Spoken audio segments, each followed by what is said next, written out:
This is Chicago. Doors open on the left at Chicago. Welcome to Chicago. Welcome to Chicago. Welcome to Chicago. This is Chicago. Doors open on the left at Chicago. Welcome to Chicago. Welcome to Chicago. You are tuned into the TCSF podcast with Big Z and JC, coming straight to you from the 606 Media Studios, powered by True Chicago Sports Fans. This is episode 291, and we're calling it the Bears leaving Illinois. Well, it's a big saga we're going to be talking about pretty soon, but we're excited to be talking about everything that makes Chicago great, which is our Chicago sports teams. Swing by 606media.com and get your get your TCS podcast t-shirt for the love of sports merchandise line. Bunch of cool stuff on there. You can follow all the podcasts that are posted all in one source. I'm working on some other things as well. Got some irons in the fire, working on those things, but definitely 3 shows on there. You got In Podskater myself, you got True Chicago Sports Fans, and No on the Weekend. Check all 3 shows out. Again, if you're watching on Facebook, YouTube, on Twitch, go ahead and subscribe. Smash that subscribe button. Listen on your favorite podcast app. Sorry for last week. I slipped my mind. I didn't post it till Thursday. But thank you, everybody who continues to listen on the audio side. Thank you very much. Leave us a 5-star review. I've only messed up once. All right, relax. So it means the world to us. Keep us in your rotation of podcasts. And please share it. Please share it with your friends, your family members, people that you don't like. Everybody. Just share it with everybody, man. Just go ahead and do that. But let's strap it in. Get ready for an unforgettable ride through Chicago. Our Chicago sports teams, our culture, and beyond. Let's get started. Without further delay, this past weekend, I know I woke up. JC, did you wake up early on Sunday morning? I did not. Oh. I'm one of those, I am a very, I go to bed 3 a.m. So waking up at 7 is not conducive to my work and lifestyle. Because I work second shift, so I usually don't get out of work until midnight. And then, like I said, I'm usually up doing laundry, paying bills, doing whatever till 2 in the morning. And then I'm an insomniac, so I don't sleep very well. So most of the times, if I get a good 5-6 hours of sleep, that's a miracle. So yeah, no, Sunday, I wanted to wake up, and but I figure I recorded it, and I was I'm good with recording it. Okay. But I did wake up to 30 text messages of dude, you need to go. Cause if anyone remembers, we had a shitstorm on this podcast during the Four Nations hockey match. The United States versus Canada. We said some things about Canada and their hockey team during the Four Nations match, and we had Canadians all in a tough. They wanted to talk mad stuff to us over here in the United States about how we still whooped your ass and this, that, and the other thing, and yada yada yada. And if anybody knows, I can be kind of a petty person. But I'm a hilarious petty person, and I went back and forth with the Canadians. If you remember, it was I think we got up to 900 comments. Yeah. Between me and the Canadians going back and forth, just talking trash. To the point where I know you and Steven both were please stop interacting with the Canadians. It is blowing up our phones, and we cannot take any more of this. But so those who knew that happened to me during the Four Nations, I got 10 to 30 text messages in the morning being dude, you have to go find the Four Nations video of you talking trash about the Canadians, and start talking trash again. So Canadians, I'm here for it. We won gold. You won the battle of the Four Nations, but we won the war, baby. We definitely won the war.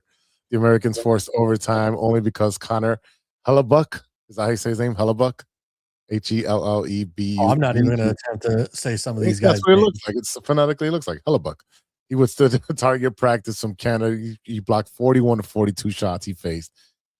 I mean, I was watching the game. I did wake up early. I did not go out Saturday night, and I was gonna go watch the fights, but then I spent all Saturday recovering from Friday night. So it was a roller coaster of a weekend, but definitely a I stayed in, didn't watch the boxing fight match. So I was like, okay, you know what?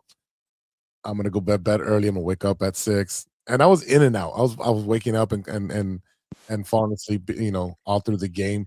And I was like, man, Canada's just relentless. They have the puck on our side every single time. We're not able to do anything. It was bad. And then I mean, we were able to pull it out into overtime. And once Eddie Ochek explained the overtime rules, about 30 seconds later, we scored and won that game. And I mean, wow, what a way to win that. After what is it, 46 years to the day, I think. Yeah, 46 years to the day that we beat the Soviet Union in the Miracle on Ice from 1980. I wasn't even born yet. Not even born. Nope. That's insane. So I do remember watching the movie, remember watching the movie, but never seen it. I've seen the grainy videos and stuff like that, but it's still not the same as experiencing that.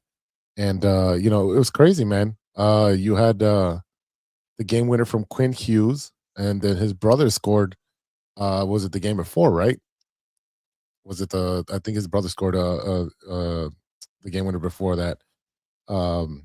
It's Quinn Hughes versus Sweden, yes, and then the other brother versus Canada. So it was a crazy game, man, and it was a way to walk it off and say, "Take that, you maple sucking tree huggers," and see you later.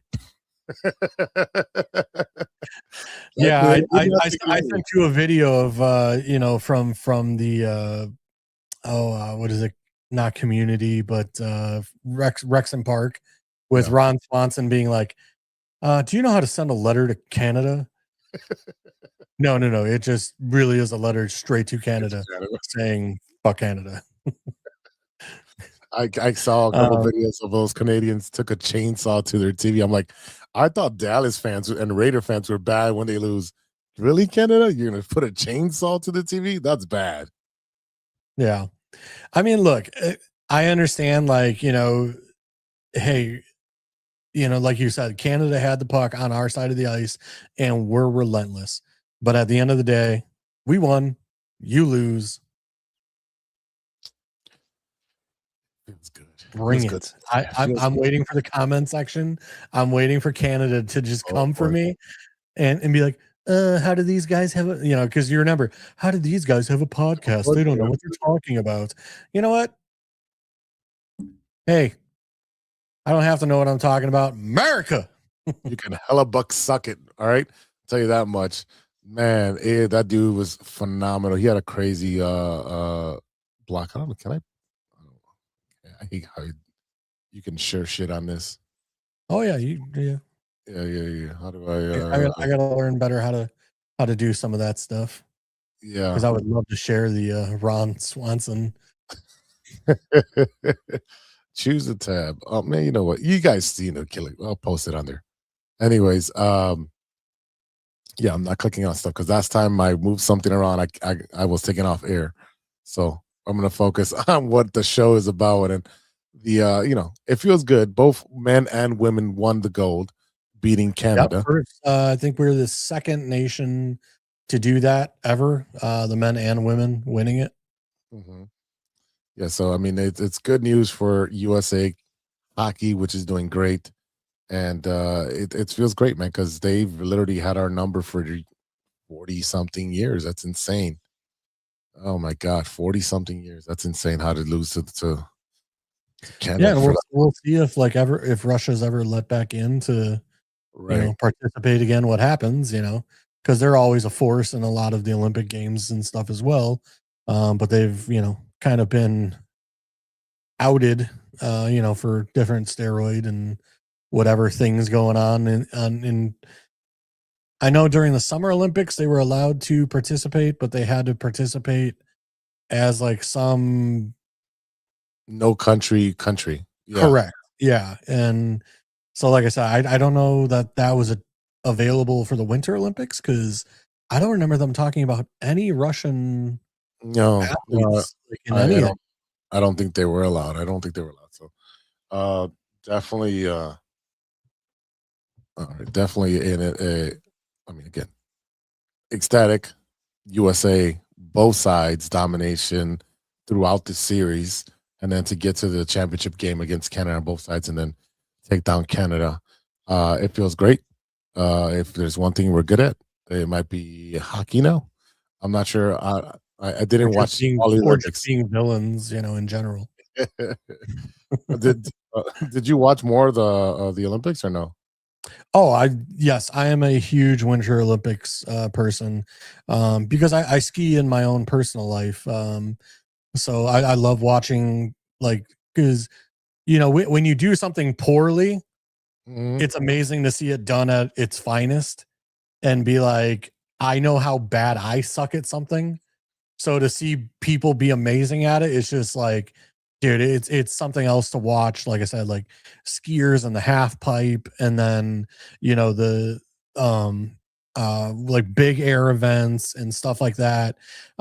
Even like some of the snowboarding events now where you're going kind of through a course with like 4 other people racing downhill. Um, I forget some of the names of the events and stuff like that, but I really love and enjoy watching it. Anybody that knows, like, we're as true Chicago sports fans, there is a huge curling center actually out in the burbs. So a lot of the curling teams, actually a lot of the participants on the curling teams are Chicago based people. And if you don't know this, if you hop on Twitter, like some of like the smaller like Olympic athletes, especially like the curling teams and stuff, you can tweet with them because like they're overseas. So like I'm up at 3 a.m. and I'm tweeting back and forth with like the curling team, saying like, hey, so and so from Chicago, supporting, it's 3 a.m., but I'm up watching, you guys, whatever. And they'll actually respond to you, which is actually really cool. You got Olympic athletes that, in their off time when they're not participating in their sport, that they'll actually respond to you and have a chat with you and, respond and thank you for the support and everything else. One sport that I thought was pretty interesting is was it biathlon, where they're skiing and they shoot targets. Yeah. So the biathlon, it's basically, it started with, like a lot of the obviously alpine, whatever countries, Mhm. but the army, like you used to parachute in and then like they'd ski down a mountain and like they'd still have their rifles and stuff. So, it got to get it done no matter what. So, it's actually like, it's a really weird but interesting sport. Like there was a big thing like 2 weeks ago or a week ago about there was a cross country skier that on skis was doing like a 6-minute mile, Jesus. like on skis, going uphill, and people were like, I can't even run flat ground 6-minute mile. And I this can run it downhill. This dude is going uphill on snow with skis attached to his feet, putting in a 6-minute mile. Like that's, again, another one of my favorite is obviously short track speed skating. I mean, and then there was a pretty horrific accident with, I believe it was a Polish female skater. I mean, those blades are extra, like, Razor you know, sharp.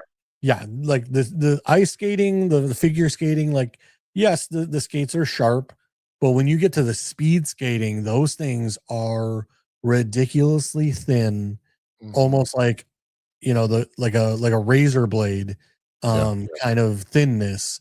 And it was horrific. Like they had to take her off, like medical teams, like, putting up like barricades so you couldn't see them working on her and all kinds of things because she got like a gash from the blade, like right over her eye.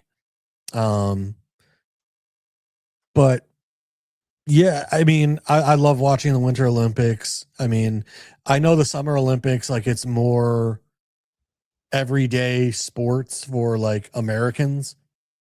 But like when it comes to like, again, you got, countries like Norway, Sweden, Germany, like all those that just dominate in like skiing and snowboarding and stuff like that. And actually, like Japan is becoming a huge favorite in a lot of the snowboarding events. I mean, people don't realize like how much snow Japan gets, and like the fact that like the people are really becoming phenoms out of Japan in the snowboarding events. Yeah, they do get some snow up there in the over there in the mountains, like was it Mount Fuji and the rest of the mountains that are up there. So I mean, yeah, Dude, I mean, sometimes makes it's like a 10 foot, like 10 feet of snow in some of the regions. Like it's crazy. And you think about it and you're like, oh, well, Tokyo. And it's like, yeah. But no. Like you head to the northern areas of Japan and they get trounced. Yeah. Okay, I had a question, Okay. and it kind of it's going to go out throughout the theme of the show today. Now, the question I had is, if Connor Bedard was on Team Canada, would you be cheering Team Canada to win because there's a Blackhawk on there, or would you stay with No. the allegiance of United States? No, I'd stay with the allegiance of the United States. That's that same thing. Like the World Cup, same thing. I cheer for USA and Italy because I'm Italian. I cheer for USA and Italy, and that is what it is. I don't, because of one person on a team, like okay, like Ronaldo or Messi. Like no, I'm not cheering for those teams because those guys are on those teams. No, I'm not doing that. Like I cheer for the nation that I live in, and I cheer for my heritage, Italy. Okay. But like I said, I still cheer for the US over Italy. There we go. That's where I was getting to. Okay. All right. So the allegiance is there. Okay, great. No, because it's just maybe like Yeah, a junk. did I ever show you? I have Reebok shoes that are American flag, like Reeboks, and I only wear them during the Olympics. So I bust them out like every 2 years or every 4 years, and I wear them only during the Olympics. Oh, I thought And you were. I've had them since college. I thought you wore them for 4th of July. No, I don't even wear them for 4th of July because I'm in 4th of July. I'm in sandals, flip flops. Understood. Yeah, I just feel like it's more of a younger generation where younger generation you latch on to individual players rather than teams. We see that with the NBA or the NFL where they just latch on to players and whatever team they're on, whatever. But as for when it comes to country, I feel like you should be backing your country. You shouldn't be backing anyone else. Like your heritage, I get that, and I get 3 countries, right, or 2.5. It's different. You know what I'm saying? But just thinking forward, because the next thing that's going to be happening is the WBC, and you may cheer for your heritage or you may cheer for the United States, right? And last time we saw it was Shohei versus not Judge. I'm sorry. Why am I drawing a blank? He plays in Anaheim. That's why nobody knows his name. Mike Trout. For that final at bat, and it's like, man, I really like Otani, but how do you cheer against your nation, even though they they have an inferior matchup? Yeah, no, when it comes to the World Baseball Classic, same thing. I'm USA, do or die. I mean, I guess for like football, I mean that's like the only sport in which like I do cheer for individual players. Because just like with baseball, we've talked about this so much where it's like there's too many day games and I work days and things like that, so it's hard for me to keep up with baseball hardcore like that. Yeah. And then like I said, when it comes to hockey and stuff like that, I'm a Blackhawks fan, but Bedard being on Team Canada, no, I'm not going to cheer for him. Like, I want to see him do well, but in that gold medal match. Nah, bruh. It's all about Team USA. I could care less what you do. And I think a lot of there's a lot of problem right now with, this whole the younger generation. I feel like they also don't have this respect or feel for nationalism. No, Like none of it. there's There's this weird I said, again, I feel like a lot of the younger generation feels like the USA is a villain. And it's like, you realize you live in the United States. I don't know how to put it. I don't know how to say it, but I just feel like if you're a good person and you can have patriotism and say, I believe in the United States and, that's my country and I'm proud of it, then we're good. Right. Now, every country has bad people in it. Okay. Just absolutely. in the story. So But don't identify with the politics of your president or your Congress or whatever country you're in as a reflection of the people who live there. Because most of the correct. time, Yeah. And we're seeing that a lot in this Olympics right now.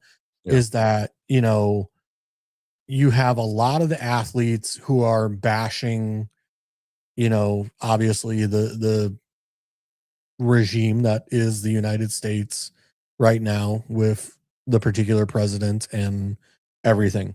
So there were a lot of, people in the Olympics saying, hey, we represent the USA. We are USA athletes, but we don't align with what, the political whatever is.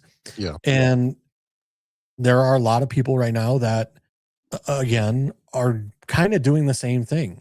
So it's kind of refreshing to see Team USA hockey be like, no, the president just invited us to meet with him Tuesday. We're going.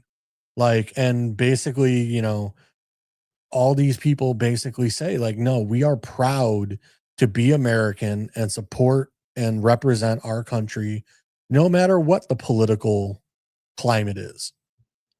And I respect that. There was this big thing this year, and it's not just this year, it was in the last Winter Olympics as well. We have an American who was born in the United States, whose parent is Chinese, who, when you look into it, China does not support dual citizenship. Right. The person went to Stanford and graduated, USA college, never lived in China, never whatever, but performs as an athlete for China. So they can't have it both ways, though. They can't have it both ways. Not recognize him oh, you want to be an athlete? All right, it's cool now.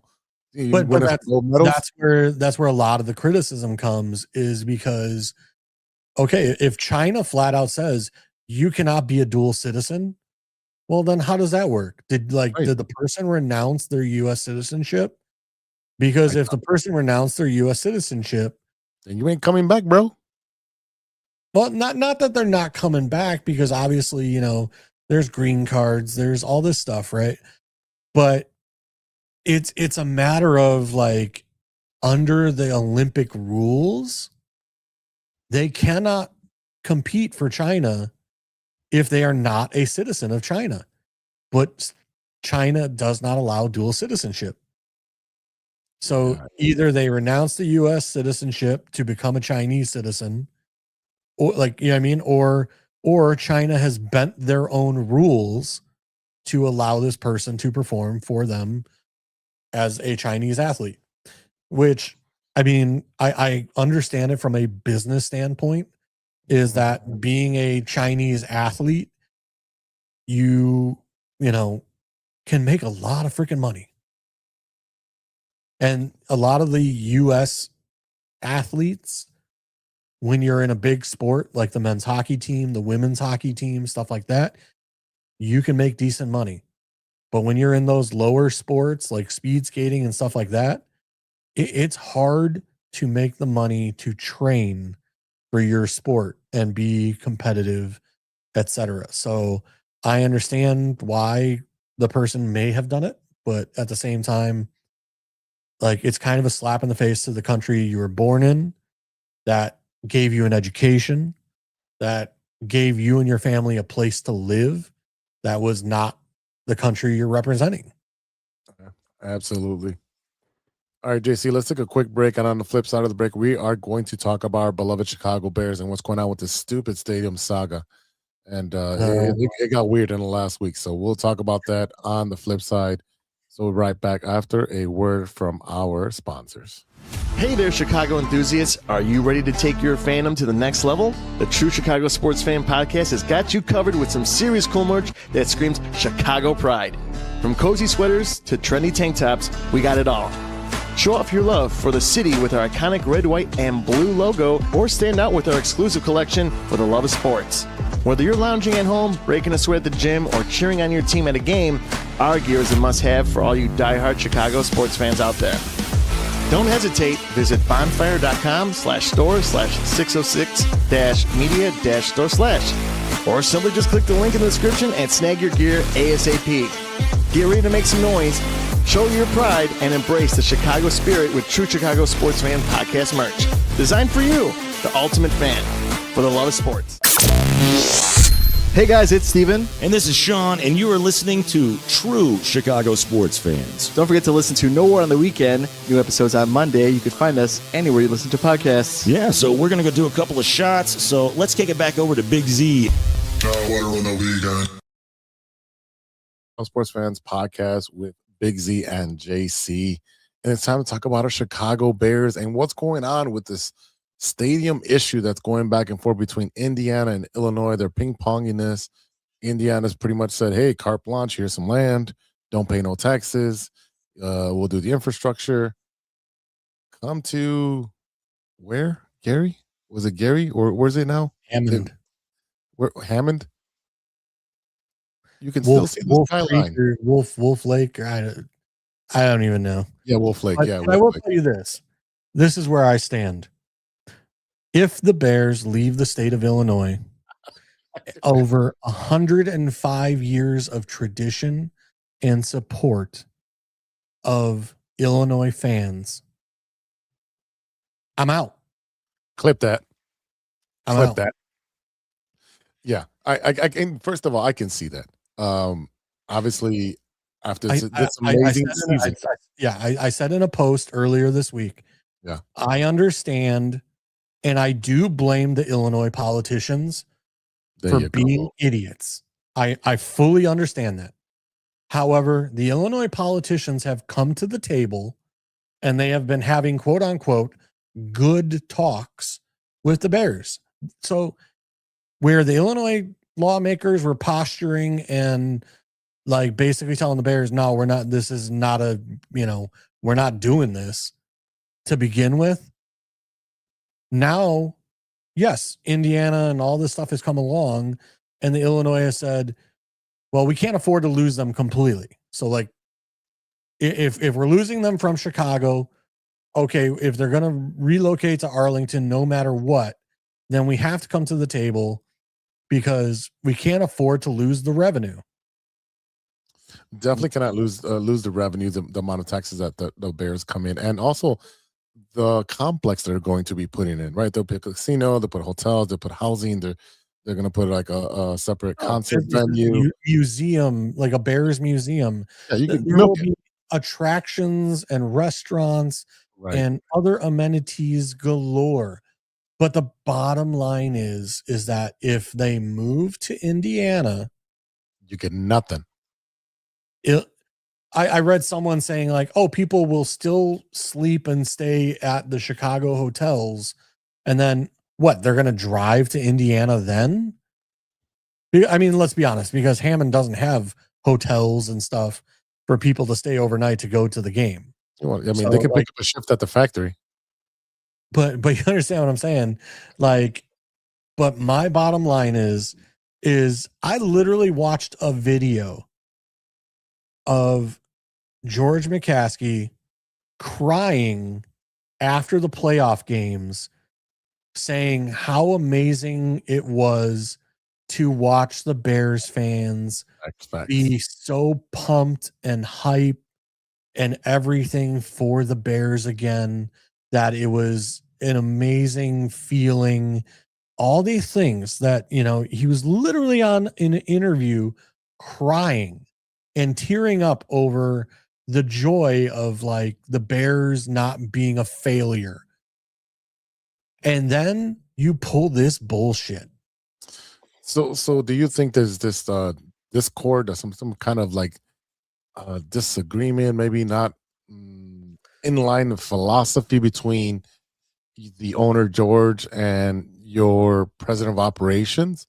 You bought the land before. Here's what I think. I think George McCaskey is too much of a pushover. I was going to use a B-lettered word. Derogatory term.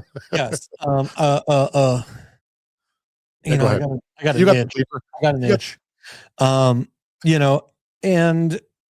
I was going to use a word kind of similar to that one, and basically say, like, as an owner, at some point you have to say, listen, I understand all of these things, but that is not an option.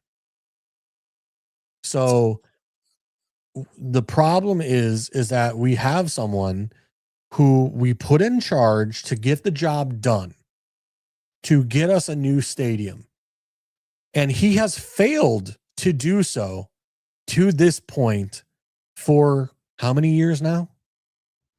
2 years? 3 years? Three, because Kevin Warren was brought in 3 years ago? Yeah, it was 2 years with again, you were brought in to do one job: get us a new stadium and get it moving. Failure after failure after failure. 2023. Right. To me, the bottom line is Kevin Warren thinks he is the smartest man in the world, and he's not. And he's playing a very dangerous game with Illinois lawmakers, where, again, the Illinois lawmakers have come to the table. They are listening to what you have to say. They are trying to work it out with you, and you didn't even show up to the meeting. Yeah, it was canceled prior to the meeting. It was a 7 a.m. meeting. It was canceled like around 5 a.m. or overnight, whatever it was. And then they make the announcement, the press from the Bears, saying that, Indiana's giving us this. Pritzker and his team had a meeting with representative of the Bears. It was like a meeting of like 6 or 8 people. Kevin Warren was not one of them present.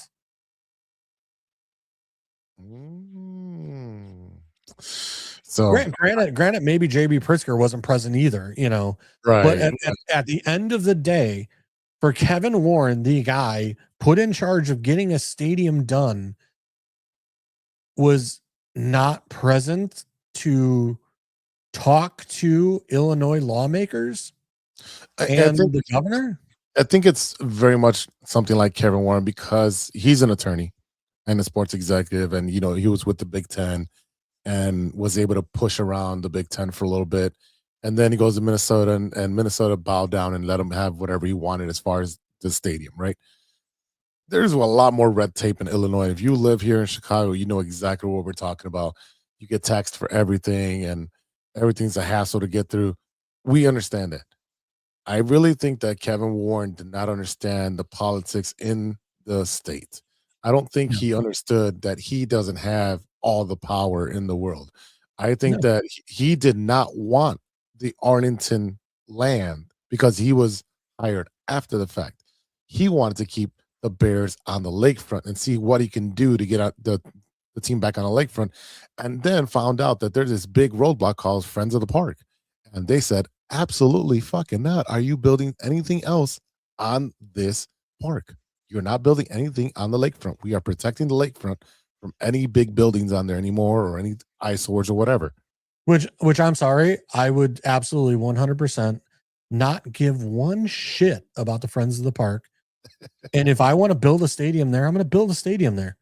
You can put up lawsuits and injunctions and whatever you want. Yeah, I don't give a shit. Again, and we're back to square one. We're stuck in litigation. But again, I don't give a shit. And I would break ground right in front of their faces and tell the Friends of the Park to eat a whole load of crap. Yeah. You know what? You know who would do that? Old Mayor Daley would have done that because he destroyed Meigs Field overnight when he Yeah, said but you look, can't but do look that. at what we have now there. We Yeah. have a great concert venue. Yep. We have, and I understand like it was during a time that he did that, it was a colossal, like people were angry. However, at Over the an same airport time, you've never used. it was used for like executives, and that I was know about that, but that's what I'm saying. But as a regular Chicagoan, you've never used it. So what does it matter to you? Ooh, little planes come in and you're by the planetarium. You can see planes in. But the fact of the matter is, like, they did it overnight, and there were planes that were then stranded because they did up the tarmac, and then they couldn't even get planes. Like, they did it while planes were still there. They could have been like, "Hey, guys, you got to move your planes in the next 2 days because for whatever reason." Like, no, they did it, Yeah. and there were planes like stranded. The bottom line is like when I understand, like, Illinois, there's so much red tape when it comes to the stadiums and everything. However, again, I never liked the idea of building the stadium where the parking lots were. I thought it was too small. I thought it was too small. But it's not just that. It's the flow of traffic in and out. We talk about the 1.5 mile walk, through the museum campuses and everything else to get to the stadium. Okay, now if you build the stadium where the parking lots were, now it's a 2-mile walk. Yeah, and again, that's the reason I don't go, because I hate the parking. I hate the 2-mile walk in a freezing cold or bad weather, because it's usually bad weather that I'm able to go to those games. But my biggest thing is with the whole stadium thing and them going to Arlington Heights. I know for a fact that the NFL does lend out money if you want to build a stadium. Oh yes, yeah. All the owners part of the conversation. Yeah, they borrow money from other owners and other organizations to do it, and they get like they loan themselves the money and charge whatever interest rather than going to a bank or some financial, getting from the public.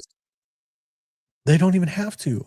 That's what I'm saying. You're not getting the money from the public. Why aren't you trying to get that avenue? Get money from the NFL to build. Oh, they will.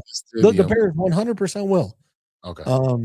But the bottom line is that Arlington Heights, in my opinion, is still very much in play.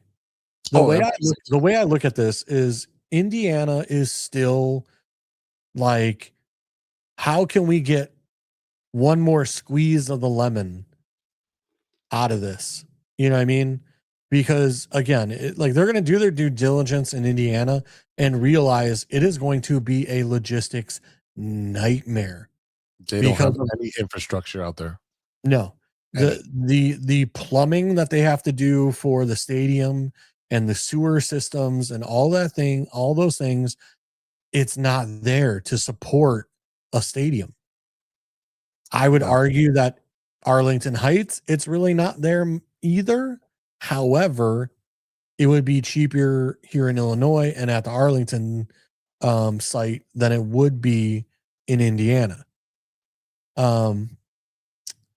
That said, yes, I understand Indiana is giving like no taxes, this, that, the other thing.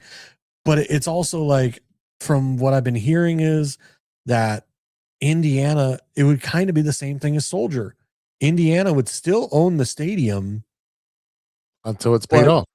Right. But it's one of those where it's like, again, why would you do that? You already own the land in Arlington. Right. Just build it there. Arlington and the state said they would help with infrastructure when it comes to roads and everything else. We're just not going to pay for the stadium. We're not going to give you these tax credits when the state is broke because they don't know how to manage any money. All these things was like, the Bears, well, they have to give them some sort of tax credit. Yes. They have to. But to me, it's like, okay, what can we work out? Is it, hey, for the first 5 years, we're going to charge you $10 million a year in taxes. After the first 5 years, we're going to bump it to, say, $20 million a year.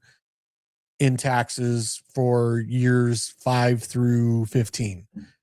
And then from year 15 to 20, we're going to charge you 25 million, whatever it is. They have to charge some sort of taxes. However, the Bears want it like where they know it's locked in. And Yeah, go ahead. like, again, they have the leverage because of Indiana and everything like that. And again, Illinois, this is what I don't understand is like, we're having productive meetings. We're talking this out. We're trying to come to a negotiation. We're trying to get it done. And then you guys cancel the meeting and play this game with Indiana. He's playing chicken, and it's a dangerous game of chicken because at this point, if you're getting that sweetheart deal from Indiana and they take it, best believe none of those people are going to be reelected. Like everyone in the state is a Bears fan. Like, come on, you're gonna say, "Oh, Pritzker, you're the governor that let the Bears leave the state." Not that they relocated from Chicago. Let's be honest. I'm not a Pritzker fan to begin with because and you don't have to be. And just but there's way too much that he's done over the years. That I mean, how many times can you raise the toll booth tax and all this? You know what I mean? Like it's Illinois is just run poorly. It is. I'm a resident of Illinois, but I'm sorry. Like the fact that we talk about this. Like I'm an old person now. Yeah, I'm halfway to the grave, and the bottom line is that I used to watch when I was a kid. The toll booth was like 25 cents. Yep. It was like 15 cents for like the small ones and like 25 cents for the big ones. I remember. Yeah. And then it went to like 45 cents. Then it went to 85 cents. Yep. Now they're talking about taxing how many miles I drive.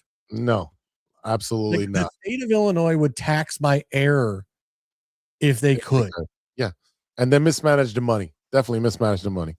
All right, let's try to stay on topic here with the Chicago Bears. But that's my whole point is like the state of Illinois mismanages so much that it doesn't surprise me if they mismanaged this whole stadium thing. Again, I still think 99% that the Bears end up in Arlington because again, they've already bought the land. They've already invested too much into Arlington. I think the owners behind the scenes have told Kevin Warren, we are not leaving Illinois. However, it's Kevin Warren's job to present, no, we're serious. We'll really leave to get what he wants from the Illinois legislature. At the end of the day, it is a very dangerous game of chicken that everyone is playing with each other. And if somebody gets hurt feelings, it could go very south very quick. Yeah. It's already cost hundreds of $millions in construction costs because they waited 3 years to start construction. And it gets going to cost even more the longer they wait. The longer they wait to put that shovel into the ground, it's going to cost them way more money. And at the end of the day, I would love a whole new stadium that they would own that can be purposed for multiple things. Your Super Bowls, your Final Fours, your WrestleManias, your whatever it is, the NFL Combine, everything, all those great things that bring people into the state. That's revenue for the state. So let's not be stupid, Illinois lawmakers, and think about the future and not be so short-sighted. All right. Use it as an investment. Now, I'm not saying take away money from education or public transportation or whatever to fund the Bears. Absolutely not. No, and that's the whole point is like the Bears have said, we are not asking for taxpayer money. We are willing to do the $2 billion ourselves. All we are asking for is infrastructure. That's roads, that's sewers, that's electrics, that's all that stuff, which highway train, all that no stuff. matter what happens, that's all going to be part of the state of Illinois anyway. Well, have you driven on the roads? Like if you build houses, guess what? The infrastructure still has to be put in. Yeah. So it's one of those where, again, we could beat this till it's a dead horse. The bottom line is Kevin Warren is fumbling the football, and It's at JB the 1 yard line. Well, and that's the funny thing is, like, they keep saying, like, oh, Indiana's at the half-yard line with, like, the package they're offering. And it's like, no, they're not. Like, again, where they've already done all this stuff with Arlington Heights on, ground studies and all this stuff. Okay, you go to Indiana, now you're talking about marshlands, the You're starting from scratch. You're starting all over from scratch. Correct.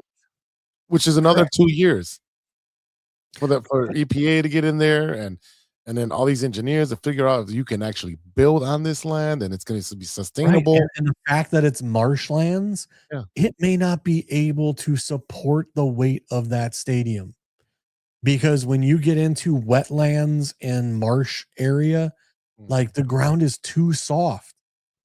So it's one of those where, like, I still think 99% that it's going to be in Arlington, and that all they're doing is using Indiana to be a bargaining chip against the state of Illinois. Yeah. JC, I know I'm going to give you some homework for next week, which we have the combine this week coming up. So that is, I know that you're salivating at the mouth. So we'll give you that homework so that way you can talk about it next week, and we'll share all that. But definitely, I got a little sad note to relay to our fans and to a former guest of ours, I lost my train of thought over here. Boom, boom, boom. Our former guest, Josh Havens, the Bears bro. He's the guy that has a cool Bears setup, and he's been on the show a couple of times. He has the Bears Den. Yeah, the Bears Den. Yeah, he's a lot of cool stuff, and actually a really good, nice guy. I try to keep in contact with as much as I can. Want to just share some sad news. He lost his son to cancer, and he wrote, "It is with the deepest sadness that we shared that our beloved son Zach passed away peacefully this morning, surrounded by myself, his mother Angela, and his wife Alejandra. After this courageous battle with cancer, he was a wonderful child who grew into an even more remarkable man. We are hurting tremendously, and right now we'll never understand why he was taken from us. But we find comfort in knowing that he is now at peace, free from pain and suffering. Your brothers, friends, and family love you with all our heart. You will never be forgotten. Rest in heaven." So I just want to give our condolences to a friend and family of the TCSF show. And we'll take a quick break after this, but rest in peace, and our condolences with Josh and his family. Hey there, Chicago enthusiasts. Are you ready to take your fandom to the next level? The True Chicago Sports Fan Podcast has got you covered with some serious cool merch that screams Chicago pride. From cozy sweaters to trendy tank tops, we got it all. Show off your love for the city with our iconic red, white, and blue logo, or stand out with our exclusive collection for the love of sports. Whether you're lounging at home, breaking a sweat at the gym, or cheering on your team at a game, our gear is a must-have for all you diehard Chicago sports fans out there. Don't hesitate. Visit bonfire.com/store/606-media-store/, or simply just click the link in the description and snag your gear ASAP. Get ready to make some noise, show your pride, and embrace the Chicago spirit with True Chicago Sports Fan Podcast merch. Designed for you, the ultimate fan, for the love of sports. Hey guys, it's Steven. And this is Sean, and you are listening to True Chicago Sports Fans. Don't forget to listen to No War on the Weekend. New episodes on Monday. You can find us anywhere you listen to podcasts. Yeah, so we're going to go do a couple of shots, so let's kick it back over to Big Z. Chicago sports fans with Big Z and JC. Oh my goodness, I started losing my voice there. But definitely, let's talk about our Chicago baseball teams and the rest of Chicago teams that are going on. But specifically, the Cubs have made a move and signed Michael Conforto to a minor league deal. Again, this is a minor league deal. It doesn't mean he'll be up with this team at the beginning, but I'm liking the moves that the Cubs are doing. They're trying to reassure themselves some outfield depth, being able to make themselves flexible, and it's low risk, high reward kind of player. He was with the Dodgers last year. He did average, Nothing great, but probably better around 228 or something like that. But again, they're adding pieces where they can put in a veteran to help with these young kids, and maybe a defensive player for Suzuki that's in right. So we talked about it last week, JC, about our win totals. But how are you getting more excited now that baseball's getting closer? How do you feel about your Chicago Cubs? Well, watching them lose to the White Sox I knew you would love that when I brought it up. Yeah, I mean, let's be honest with you though. I always feel like the worse the Cubs do in like preseason, the better they're gonna do come regular season. And I feel like that's with like most sports. Like if you do really well in preseason, like you are like in last place in come regular season. Yeah, I mean, the Bears, a la the Lions, a la you watch any team that does good in the preseason is like god awful come regular season. So like I said, for now, I'm good with the Cubs losing right now in preseason. They got to work some kinks out. They got to work, get their pitchers and their staff ready and all that stuff. They're working through some pains, and I'm okay with that. Because like I said, the worse they do in preseason, I feel like the better they'll do in regular season. I'm okay with that. I don't put any stock into the record when it comes to preseason. Just because, your starters are playing 1, 2, 3 innings max. And then you're all these guys you invited to spring training, they're getting shots, right? Are they going to make the 40-man roster? Are they going to make the starting 26 or 28, whatever is later on down the line? You don't know. So you're trying to fill these spots. And who's going to be your depth pieces, especially with the pitchers? You're putting them out there to see, are they going to be part of your rotation? Are they going to be a spot starter, a long reliever? You're looking at different options there. So you definitely a thing for you to watch again, but it's fun to watch when baseball's on, especially spring training. We know the weather's about to turn, so it's exciting. Now, again, I did not boast. I didn't post about the Cubs losing to the White Sox. I didn't say not a word because I know where my team stands and I know where the Cubs stands. The Cubs are going to be contenders for not only the Central, but competing for the NL wild card or even beyond, right? Excuse me. I see that, but my White Sox are rebuilding, so I'm not saying a damn word. I'm worried about my team and my team only, and I'm going to cheer for the Cubs as long as they're not playing the White Sox. Go Cubs. Let's go. Want Chicago to win over everything, right? Just like JC was saying, you got to have your allegiance, right? You got to cheer for USA. So guess what? I'm going to cheer for the Cubs as long as they're not playing the White Sox. It's okay to do that, people. It is okay. And it's okay if you're a Cubs fan, you cheer for the White Sox as long as we're not playing each other. It is not okay, however, to cheer for the Dodgers. Yes, it is. It's okay to cheer for the Dodgers. When your team loses 100 games, it's okay to cheer for the Dodgers. No, it's a cop-out. It's a cop-out. I got a backup team in my back pocket, man. Yeah, and it just happens to be the best team in all MLB. I've always liked the Dodgers, man. Oh, so yeah. Your second team couldn't be the Kansas City Royals, could it? The Oakland A's.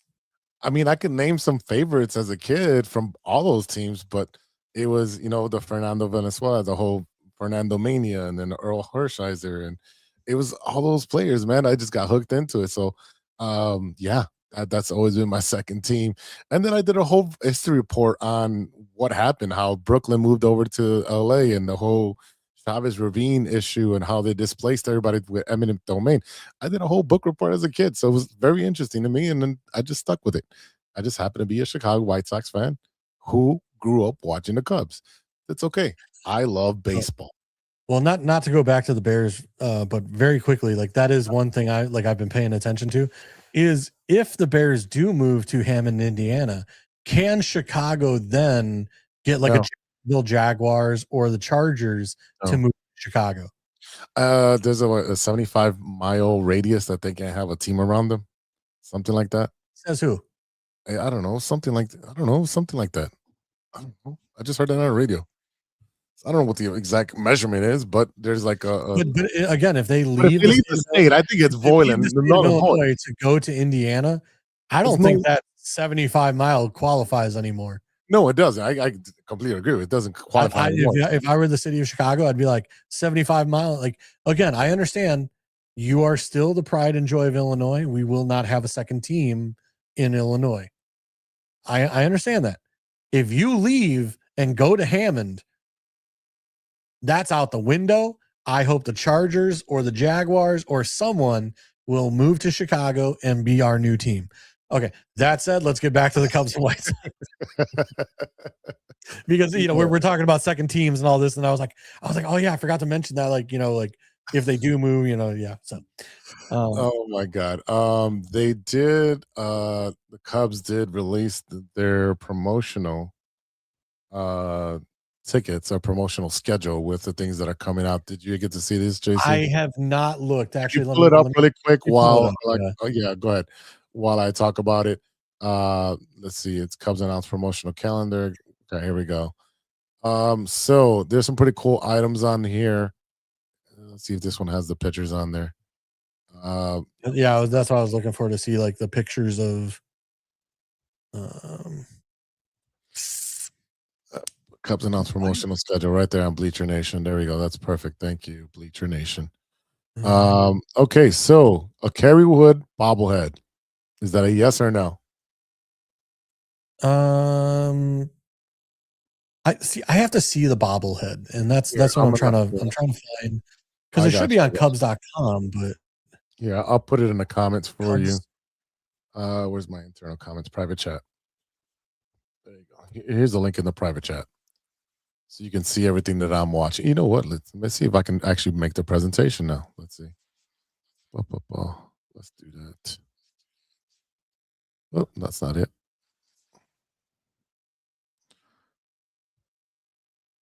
Technical difficult. Oh, there's a button. Okay, Kerry Wood. Kerry Wood. Maybe. Here we go. For me, I'm looking at like there you go. So right here, your Teachers Kerry Wood Appreciation Day. I like that. All right. Well, let's go down a line. You got the Kerry Wood. Okay. Well, you had the Kate Horton graphic tee. Meh. That one's a maybe for me. That's a okay. Nah. Let's see. The Cubs Grogu bobblehead for May 4th. For May the 4th be with you against the Reds. I can live without it. I'm not the biggest Star Wars fan. It's one of those, like, I watch it. If I went to the game, great. I do, but like, I'm not a history nerd like of Star Wars. Okay. Like, there are some people that know like facts, like, that it's just like, how do you know this? Yeah, that's Steven. That's Steven's apartment. All right. Teacher appreciation. I think that's a cool jersey. Puerto Rican heritage. Yeah, jerseys, cool jersey. I am always down for. Yeah. So it looks like they're going to be doing Bud Fridays, which is going to give out jerseys. Okay, so this is a cool jersey as well. The 1910 replica. That's a nice jersey. The Wrigley Field replica. I like the 1910. Yeah, for sure. Okay. I do like that Wrigley Ballpark first 10,000. Yep, I do like that as well. That's a cool one. What do you got? Like I said, I'm unfortunately not Puerto Rican. I like the jersey, but I'm not Puerto Rican. That's okay. The Pride jersey. We'll bring you on. Don't worry. The Pride soccer jersey. I mean, it's kind of cool, but looks like Real Madrid or one of those European teams. Yeah.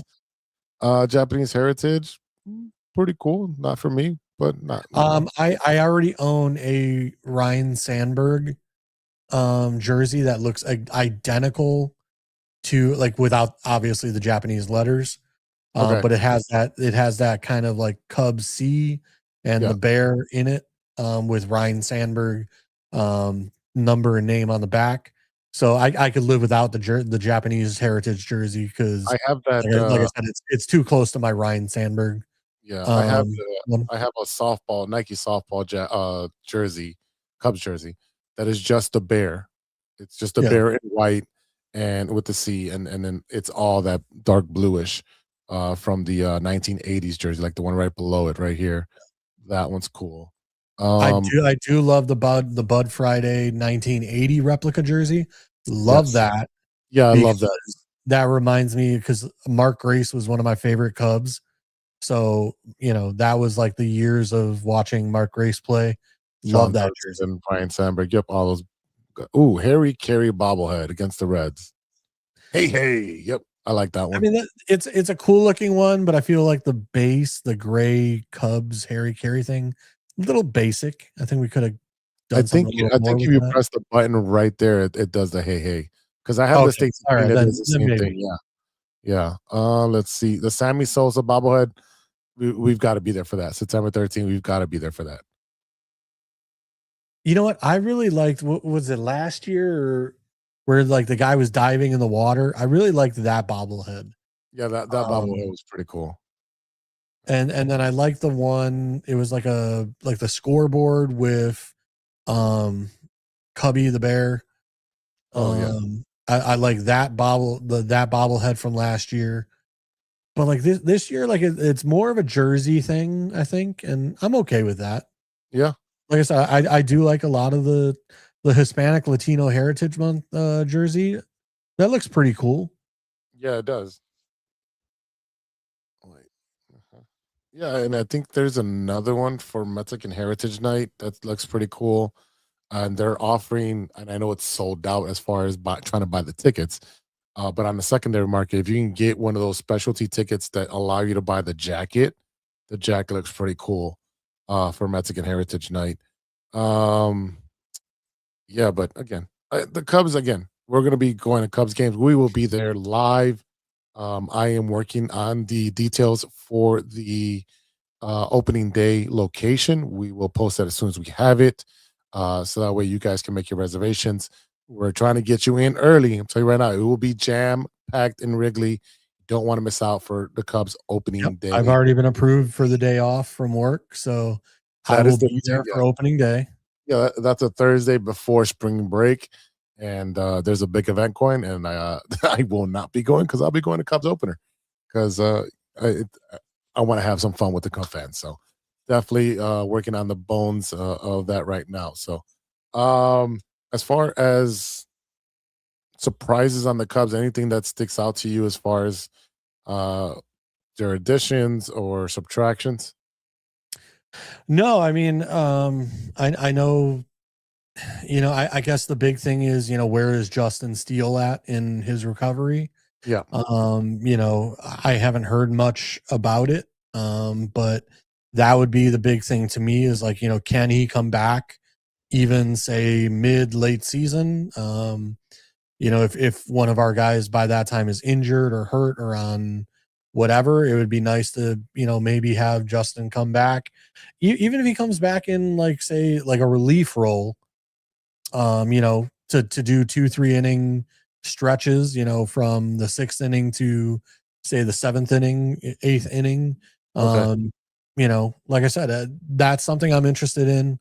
Other than that, that's about it, man. I mean, like I said, I'm just, like you said, we added an outfielder, a veteran outfielder, which, was a concern of ours because it was, Suzuki and who else? And I think we kind of answered that question of, who's going to be, because you could go Alcantara, but it's one of those where it's like, is his bat up to snuff for the MLB?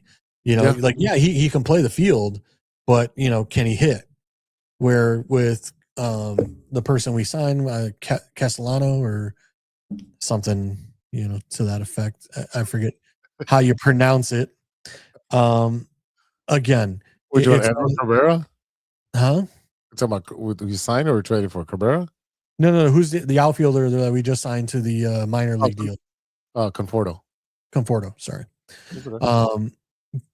But again, having that veteran presence on like where if he needs to fill in for Saya is huge. So, like I said, that's all I really care about is again just figuring out the pitching because like I said, I don't think we were expecting to have Shota back this year. He re-signed with us. Great. It's always nice to have that extra arm if Shota can get back to form because, Shota was great at the beginning of the season, fell off towards the end of the season. I don't know if that was due to injury. I don't know if they overused him. Whatever the reason was, he kind of wasn't the same in that back third of the season. So we'll see what happens. Like I said, Justin Steele's the interesting thing to me.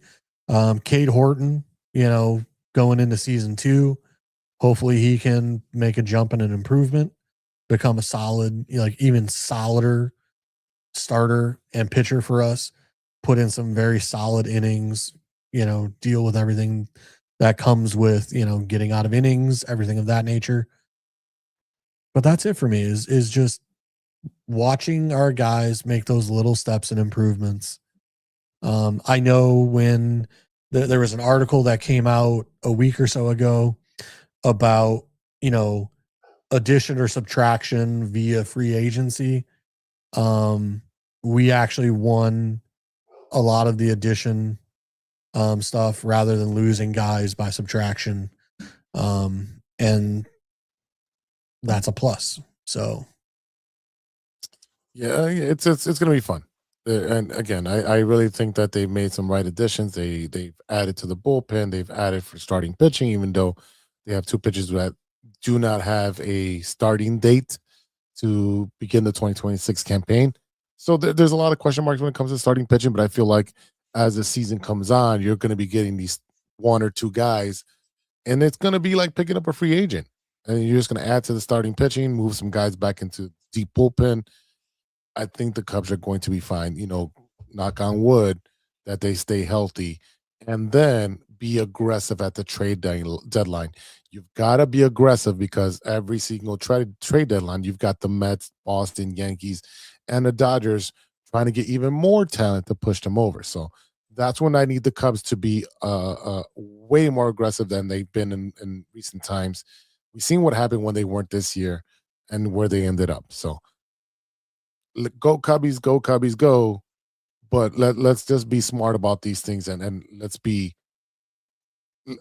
the window's open again. It's time to push. And it'd be nice if you guys can make a push right before you get locked out by the owners. You get that championship right before they get locked out. Hopefully they don't. There's no lockout. But yeah. I think there will be. I don't know how long of a lockout it will be because, again, I think it's more of a owners need to get together and talk to owners more than like it's the players versus owners. Yeah, well, yeah, again, it's convincing some of the owners like, hey, man, you've been leeching off all the big names for 30, 40 years. Pittsburgh, Kansas City, the Marlins. Okay, time to pay the piper. Time to start spending at the floor and make it a more competitive game that you're bitching about. That, the Dodgers and the Yankees and Boston and and the Mets have all the stars. Well, how about you spend some money then? Simple as that. There's going to be a hard cap. We can't spend this much, and there's going to be a low cap where you have to spend. Now there's going to be parity in the league. That's how you do it. Yeah. That's a whole podcast if we wanted to do that. Well, but that's the biggest thing to me is like I said, I don't foresee yes, some of the players' contracts, like I said, they have to correct the deferred money kind of stuff. Yeah. But again, I don't think players and owners are not going to really fight that out. That's, again, it's more of the owners of other teams basically having a problem with what the Dodgers are doing. Again, the more the Dodgers, the Yankees, whoever go over the cap, the more money in their pocket because it's shared revenue. It goes over the cap. Okay, great. This money gets split out between the rest of the teams that didn't make the playoffs and a little bit to the teams that did make the playoffs. And they're still making money. They're still, in the black instead of the red. I understand that. As we've talked, there has to be limits. Yes. Whether it's okay, you can defer $50 million a year. You can't defer $2.2 billion. No. There has to be a limit, right? Yeah, I think that's where the argument is the owner versus owner. Some of these, and again, I understand. Hey, the top teams, they're also going to have to fight with the owners at the bottom and be like, you need to pay your players more if you want to keep them. Yeah. Stop being cheap asses. Yeah. But at the same time, for a lot of those teams that are middle of the road, that are not big market teams, but they're not, say the Oakland Athletics used to be, those middle of the road teams also need to be well, no matter what we do, we can't really compete either, because you're putting $2.2 billion, on the books that you're not going to pay for 30 years. So like I said, like there has to be a bottom and a top. Like I said, the deferred money, I think, needs to have a cap of how long the contract can be deferred, how much in a single year can be deferred. Like I said, there's going to be a lot of stuff that's going to happen. I do think there's going to be a lockout just for that. Again, I don't think it's going to be a lockout for like the players wanting more revenue share, that kind of thing. Mm-hmm. I think it's strictly going to be the details that need to be worked out. And again, I maybe it takes 3 months, maybe it takes the whole season. I don't know. I don't think it should take the whole season, because I think that would be stupid. Yeah, Because that's how you kill a sport. That's how you kill the sport all over again. Baseball's becoming popular again with speeding up the game, with all that stuff. Like it's and we saw the last time they had a lockout, it killed the sport. It killed the sport and killed my White Sox winning a championship. Speaking of the White Sox, they beat the Cubs this week. I just wanted to let you know again. And oh yeah, I didn't bring it up. No. It was a good transition. And Murakami did well. He went 2 for 4. He almost hit a home run. It was I looked lost out there. Yeah, that guy did look lost out there. But one of the big stories is I can hopefully I get his name right, because I haven't listened to or watched the games live, because I don't have CHSN or whatever it's called now. Antonasi, he's the number 11 prospect for the White Sox. He also hit a home run that day. Let's see what he's batted 291, 433, 407 slash line across 3 levels last season. Ended the year at Double-A Birmingham, 0.819 OPS over 49 games. He carried momentum into the Arizona Fall League, where he led all players in hits and stolen bases, 28 hits, 14 RBIs, and 11 steals. So this might be one of those guys that actually breaks out because of camp, one of those invitees, from the lower levels that figures it out and be able to break out, because our outfield is anemic with power. There's no one on the outfield that really can have a big bat. All the big bats are in the infield and the catchers. So hopefully that's somebody that turns out to be part of the youth movement. He's 22.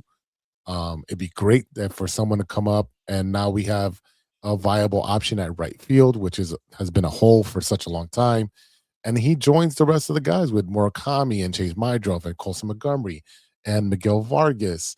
I don't really think Miguel Vargas may be the answer at third, but for right now, until we draft Rock Chalowski, who will probably come up, hopefully gets drafted. No, he doesn't get hurt, but if he gets drafted by the White Sox this summer, and he's with the team next year, I can see him as, maybe they start him at third or short, and Montgomery moves over to third, or vice versa, whatever it means. But I don't think Vargas is going to be the answer. He has this year to prove it, and if he doesn't do it, he's going to be out of a job. You also have Lenin Sosa, who led the team last year in home runs and hits and all that stuff. And there's really not a spot for the guy on the team right now, even though he has the best bat, quote unquote. He's going to be a utility man. So right now, what the White Sox are doing, I love what they're doing, is they're building competition. They're grabbing talent. They're developing talent. They're drafting. They've been making these trades to stack up draft picks and prospects. And they're building it the right way. And, I don't care what you say about Chris Getz. I was optimistic. But right now, it looks like he's doing a pretty bang-up job, bro. No, I told you, I'm kind of jealous of, like I said, you guys are doing 60-win season with $80 million payroll. I mean, you guys could go out and buy starting pitching. You could go buy a bunch of like top name talent and put your salary at say 170 million and have a fantastic freaking team. Yeah. So like I said, it's one of those where, where the Cubs have like PCA, like Hap, Swanson, those guys.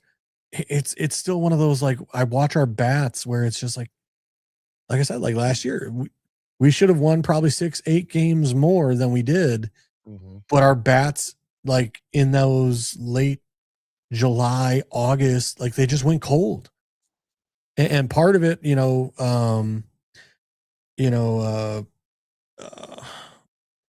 Tucker, like he had the hand injury, which didn't help. But like I said, during that point in time where Tucker had the hand injury, it was like nobody could hit during that. Yeah, those bats went cold really fast and at the wrong time. So, yeah, and that's why you picked up Bregman, who's a proven winner and a proven bat. And with the rest of the guys with PCA, you should see some growth. There's a lot of young guys on there. You have some veterans around there as well. But like I said, what really gives me promise for your White Sox is, like I said, like you're doing it with a very small payroll. Like I said, did $86 million last year. I don't know what you guys are this year, but I believe you guys were at $86 million last year. I mean, that's a third of the Cubs payroll. And you guys put up 60 wins. Yeah, waiting for this to load to see what our salary is this year. 101. Okay, so it went up 101. Yeah, well, that's because they spent on Murakami. 17 million Murakami. Benintendi's getting 15. Sir Anthony Dominguez, we spent on the closer 10 million. Jordan Hicks got 8 on the trade. Austin Hayes, we signed him for 6. Anthony K, I think we got him from the KBO or one of the overseas. 6 million. Eric Fetty, $1.5 million, and then everyone else is making less than $1 million. Yeah, but still, I mean, at $100 million, I mean the Cubs are at 280-ish, I believe. Because but the bottom line is that you got to be happy with what you have. I mean, a lot of young guys are getting the chance to play ball, to build, like, where we talked about your team 2-3 years ago, and it was like all these Grizzly veterans that were just unhappy, didn't want to be there. All their performance was terrible. Like they got rid of all of that, cleared all that out of there. And now they got a bunch of young guys that are trying to build something that and God, I hate saying this because I don't like the White Sox, but you could have something special in 2 to 3 years. White Sox, White Sox, go, White Sox. Let's go, go. Okay, I gotta take it down because I don't want YouTube clipping us. I just had to do it for Ivan, who is out sick. So Ivan, hope you're watching. Hope you feel better, brother. Man, it's good. Come on, man. I seen it with the Cubs, with the 14 and 15 Cubs, and I was like, man, if this sticks together and it works out, they can win multiples if the pitching can hold up. It just never was. And again, you're at the 10-year mark where you used to make fun of the White Sox. Oh, you were 10 years away. You haven't won nothing in 10 years. Welcome to the club. Well, I never make fun of them for being 10 years away or whatever, but I did say, and that's the problem is even with the Cubs now, right? It's like you haven't won shit in 10 years. Like, get over yourselves. And like now that's where Cubs fans are. Like they have to look back and be like, oh crap, it was 26. Like, yeah, we're at that time too. Like we have to, unfortunately win something again. Yeah, you got to nod up or shut up. Yeah. However, I think after not having a championship for 100 years, I think the Cubs can, keep holding on for a little longer because like just how long we did have to wait, that it's like, okay, even though it's been 10 years, it's still special to us. Okay. It's special to me. It's special to me. That's why I have all my White Sox stuff from. Okay. All right. Before we get out of here, I do want to talk a little bit of wrestling because WWE has the Elimination Chamber down the street from me at the United Center this Saturday. Are you going? No, it's way too expensive. Unless I was going to ask, what are tickets going for? Because I know TKO has been. They are struggling to get people to go see their events because they're pricing out the families. Let's see, WWE Elimination Chamber. Because I don't know how good of an article it was, but it just popped up on like Twitter today Yep. that I guess Vince McMahon and the Saudis are potentially working on a deal. Yeah. Yep. I didn't know if that was true or not. I don't know if that's true or not. I don't have a secondary source on it yet. That's why I want to say it out loud. But I mean, I can see that happening where he has the relationships out there, and But he wants to buy it back and Yeah. go private again. yeah, because then he has no oversight where people can tell him what to do. I doubt that happens. Section 328, row 8, 26105. So you're all the way up In nosebleeds. in the nosebleeds, and United Center is not that great for a wrestling event that's of that magnitude. You're going to be watching the screen. If it was the Allstate Arena, there's not a bad seat in that stadium when it comes to a wrestling event, a concert. There's not a bad seat. You can sit all the way at the nosebleeds, which is not really nosebleeds. That's usually it's you can't go wrong there. So the fact that they went for a bigger venue, and look how many there's a shitload of tickets on. I'm on Ticketmaster. I'm not on a secondary market. Yeah. So I don't know what the secondary market is, but if I wanted to sit ringside, let's see, how much is ringside? 5,178. Absolutely not. I mean, It's not a big. If it was WrestleMania, once in a lifetime thing, and they said, "Hey, you get both nights for $5,000," let's do it. Let's do it. For both nights. Now it's just one night. They can't even. They're struggling to sell out. Oh, and they're doing a blackout where within a certain radius of not only WrestleMania but of the United Center, you cannot have a wrestling party at a bar. You can't show it there. They're blocking you out. wait, what? Yes, they are How does blocking. that make sense? They want people to buy tickets and go there. I'm telling you, they are doing everything to alienate the regular fan. When it comes I don't see how you can stop anybody from having a bar or like they're paying for a whatever ticket. service. Yeah, Like how can you stop them from I have whatever? I know for Vegas, they've all the hotels and all the bars are not allowed to do that. Yeah, so I'm on Ticketmaster section 328 row 8 261 Yeah, is that's like what the cheapest ticket. Yeah. And if you don't know who's gonna, Which I'm sorry, I'm not no, I wouldn't even pay that to go see Dave Chappelle. So I'm definitely not going to pay that to see WWE. No, not at all. I mean, don't get me wrong. I'm sure somebody will, and somebody will enjoy their time. But for me, like, no, I paid less for my WrestleMania ticket when I went to Atlanta and for New Orleans.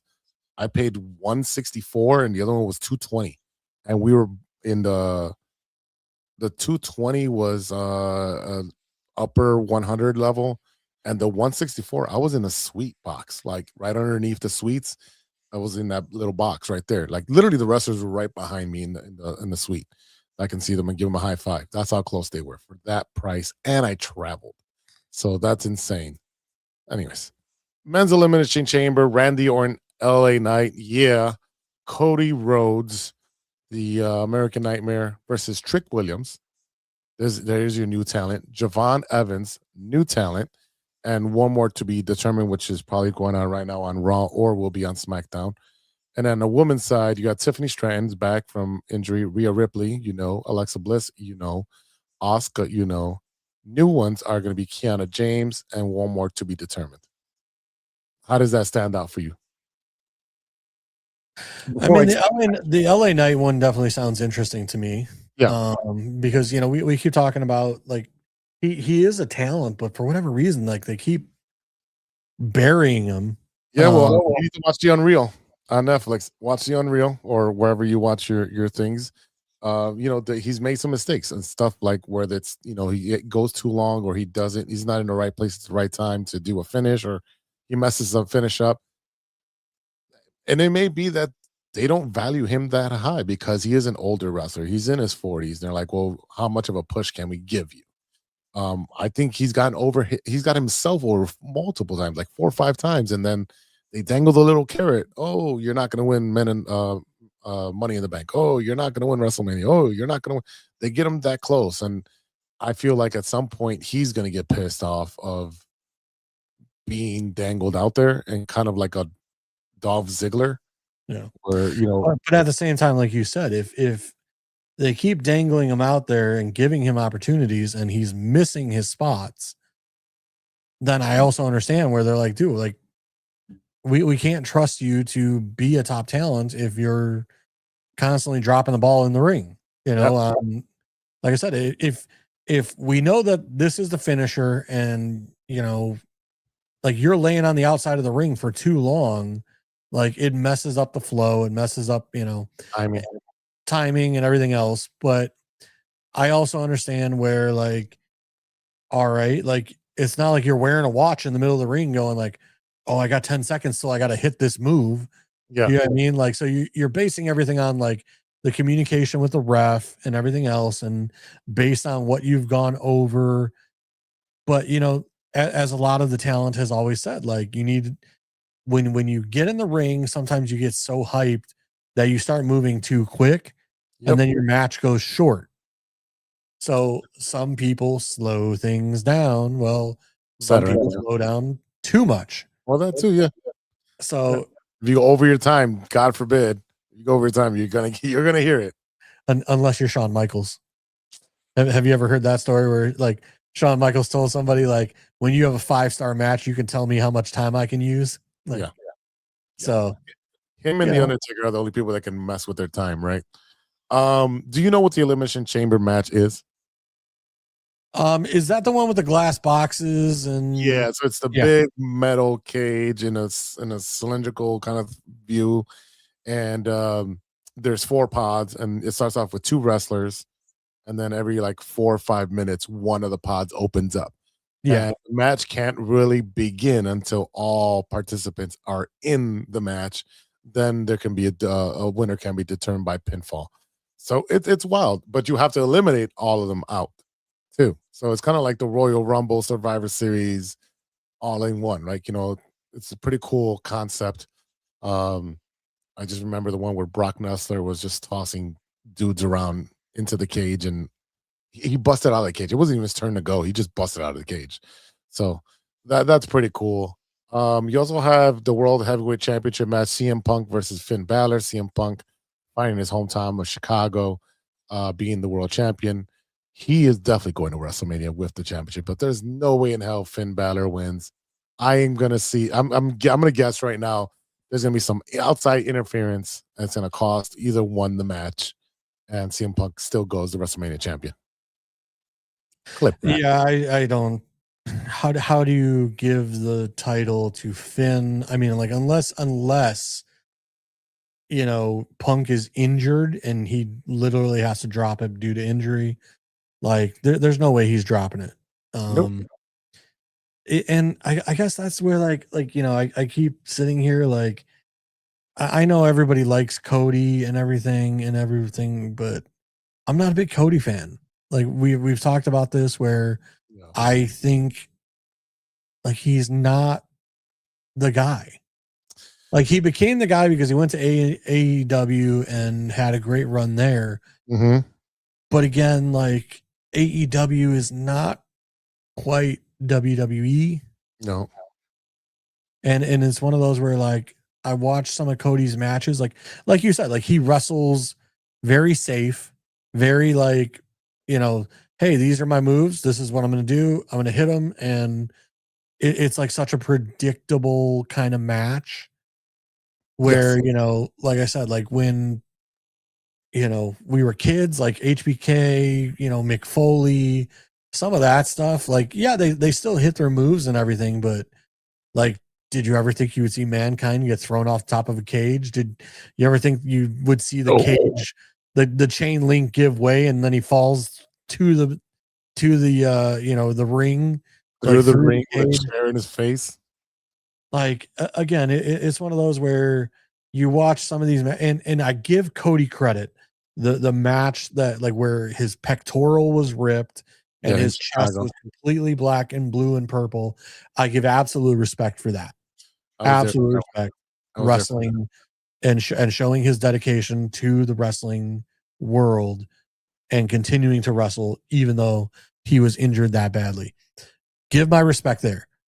But again, it's just when I watch his matches, I never watch his match and be like, I'm blown away.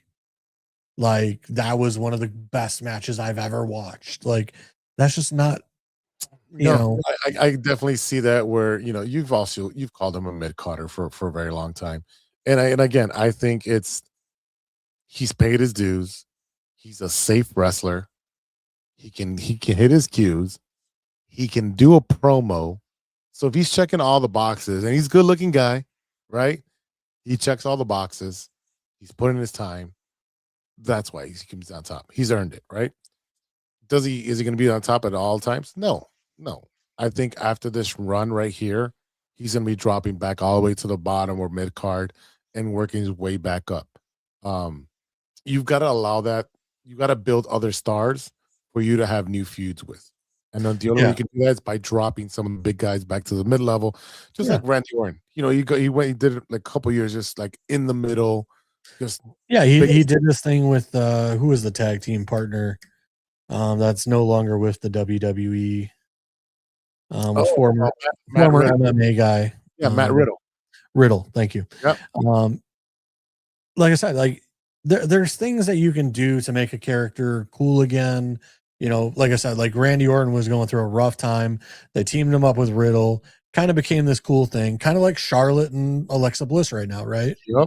Like putting those two together, you know, the best friends or whatever the hell they call themselves, you know. Yeah, you're putting oil and water together and see if there's magic going on. Yeah. So you put two opposites that should not be together. You're like, oh, wow, they actually have chemistry, and it comes out on TV and they can be funny or entertaining. Yeah. And for Randy's case, he was going through the back issue and the neck issue. So they needed somebody to team him up with while still having him on TV. But Riddle was taking all the like bumps. Riddle could do more of the high flying, whatever action of the tag team. And then Orton did the, you know, RKO finisher and pin. Right. You know what I mean? Like where Riddle could kind of carry 70% of the match and Orton would hit his spots. Yep. You know, kind of same thing. Like, and I always love the comedic stuff. Like we've gone over this. Like I love the Ron Killings. I love the Santino Marella and Beth Phoenix. I love the Rock and Sock connection. I love anything like Kurt Angle did where he was just goofy. I'm not all here. I'm not the smartest person in the tool shed. Kurt Angle bits. Yes. You know, Edge at times, you know, like I said, when he was messing with Kurt Angle, stuff like that was great and fantastic. You know, Lita was always one of my favorite females because she was doing crazy moonsaults and all that stuff, you know. So now, like seeing Sol Ruca, huge fan of her. Like I said, we've talked about this. I forget if it was last week or the week before, but I really feel like the female talent is outshining the male talent right now. Yeah. Like I just feel so much better about the female talent right now. And that's kudos to the women. I mean, like there's, you know, you got Charlotte, Alexis, Becky, AJ Lee, like I said, Sol Ruca coming up. You got, you know, all of like the Asian women, you know, again, I just feel like the women's talent is a lot better than like the top male. And I don't know what they can do. Yeah, I think damn, I just forgot her name. She just won. She's in the chamber now. She's with Liv Morgan about part of the Judgment Day. Can't remember her name. Top of the head. She's tall. She's big. She looks like Big Daddy Cool, but she calls herself Big Sexy Cool or whatever. Yeah, because I'm trying to do three things at the same time.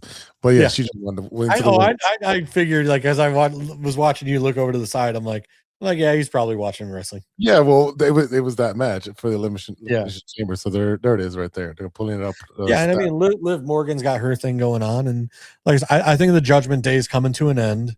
Ever since they lost Rhea Ripley and Damian Pierce, I think Judgment Day has been on its last leg for a while. I really think, like Punk's pushing this whole, you need to get rid of Judgment Day with Finn Balor. Yeah. So I think they're getting ready to give Finn a push. I don't think he's, like we were discussing, I don't think he's going to beat Punk, but I think something's going to happen during the match that he is going to completely distance himself and dissolve himself from the Judgment Day, which I think that's the best thing for all people involved. Yeah. Because, I know you're a big Dom fan. Huge. If Dom is ever going to get better, again, you got to make him more of a solo act than depending on. And I think that's happening because they're sending him to AAA. He's wrestling every week in AAA. Yeah. So you're wrestling actual luchadores over there. You're getting reps with different kind of wrestlers. Again, they're prepping him. They're building him up, and it's a slow build, which I love. Let him use this character right now with Liv and all that stuff right now. And I guarantee you, it's going to be Finn versus Dom at some point for a championship. Yeah. And like I said, that's very possible. It's just, to me, we've discussed, and I've talked about, Dom's better on the mic than he is in the ring. And that's why, like, I think you said, like they're sending him to, the AAA and all this, and like they're giving him wrestling matches week after week after week, because like John Cena did an interview that he talked about this recently, where now with TKO, they're not doing as many like dark matches. They're not doing as many house shows. They're not doing as many whatever. So the talent that's in the WWE is not developing the way it used to, because if you don't have a match on Monday Night Raw or on SmackDown, you're not getting a match. Yeah, you're going from 75 matches, 50 to 75 matches a year, what it is now, to what it was before. You're averaging 250, 275, 300 matches a year. That's a big difference in the learning curve and being able to tell a story with your body and be able to listen to the crowd and understand that. Like, John Cena said it as well. He's like, I learned that from Eddie Guerrero. Eddie Guerrero will tell me, slow down, kid. Let it sink in. Wait for it. I'll tell you when. Because he was the experienced veteran who knew what he was doing. And again, you pass that along to the new generation. But if you're not having house shows where you can practice these things and go, because it doesn't have to follow the storylines on house shows. You're just having fun. But at the same time, you're still working on your craft. And if you're not working on your craft by wrestling, there goes the disconnect. Yeah, I went to a house show when I was a kid. And like, I remember like it was Kane and Undertaker and all those guys in a house show. And like I said, the lights were off. Like it was like dark in the arena. Like I remember that. And again, it's one of those where, and I understand like NXT and all that stuff and the training center, but there's something to be said about how many matches and how much you get to work on like what you're doing in the ring. And that's where, like, I keep saying, like, Dom is great on the mic, which, he's been around wrestling his whole life. Right. He's picked up the mic skills, but now it's fine tuning what he's doing in the ring, because like, we keep talking about like he tries to do the 369. Well, because he's so tall and he's lefty, it looks goofy. And he's lefty. So he's going the opposite way, where you're like, wait a second, it doesn't go that way. So it throws it off. Yeah, it does throw it off. I know him, The Miz is lefty. He was talking about that with The Undertaker, where he told The Undertaker, remember, I'm lefty. And The Undertaker just gave him a potato. He's like, what? Just gave him a potato. Like, well, you didn't put your hand up, kid. You're like, what are you supposed to do, right? Oh, I love talking wrestling. JC, I purchased this nice box here. You can see that. Oh yeah, okay, yeah, I see it. It's the new Topps cards. So I thought I'd rip a package open. Just all right. Shits and giggles. See what happens here. So funny story. Not to. Go ahead. No, go ahead. Go ahead. While you're doing that, yeah. Go ahead. But you know, my place of work sells Pokemon cards every now and again. Yeah, I know. So it was Christmas Eve, and I happened to, you know, for whatever reason, because I'm never there in the morning. Yeah. So like, you know, there's always a rush first thing in the morning for the Pokemon cards and whatever. By the time I get in, they're already sold. But Christmas Eve, because it was a holiday, we started early because we got out early for the holiday. So Christmas Eve, I bought 2 Pokemon, you know, boxes for like $50 each. And then like I figured like, okay, you know, I'll give them to a family friend, or, you know, someone will want to buy this off me for what I bought them for. Okay. Nobody wanted them. So I was sitting on them, and then a coworker came up to me. He's a Pokemon guy. He collects them, and he's like, well, what do you want for it? I'm like, so I can get my money back. I'm like, I think with taxes, like the 2 boxes came to $110. So he Venmoed me $100. I go, but if you nail a big time card, you owe me more than $100. Dude pulled a $700 Pokemon card. Your luck. Yeah. I was like, son of a bitch. All right. I got a Jacob Mizorowski rookie card. Ooh, sexy. Athletics team card. Brian Delo Bello, O'Neill Cruz. Bradley Rodriguez rookie card. Put that to the side. Brendan Donovan, Houston Astros, Bobby Witt Jr., Mookie Betts, Kyle Carrolls. I wish I had the other camera set up so you can see it. All right. We got a Roki Sasaki, future stars from the Dodgers. okay. Put that to the side.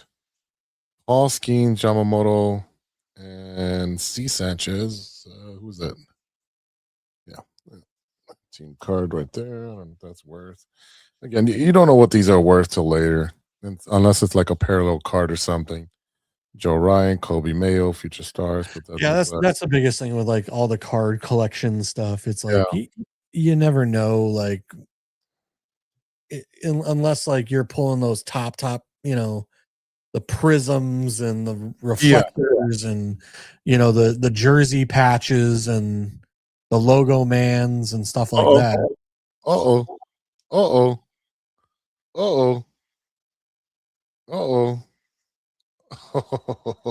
You keep saying but I know. I'm trying to do the reveal correctly here.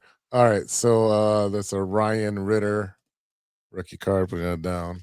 Let's see. This one is a Caroline Marks. I don't know who Caroline Marks is. Okay, I don't know who she is. I don't know. We'll have to look it up.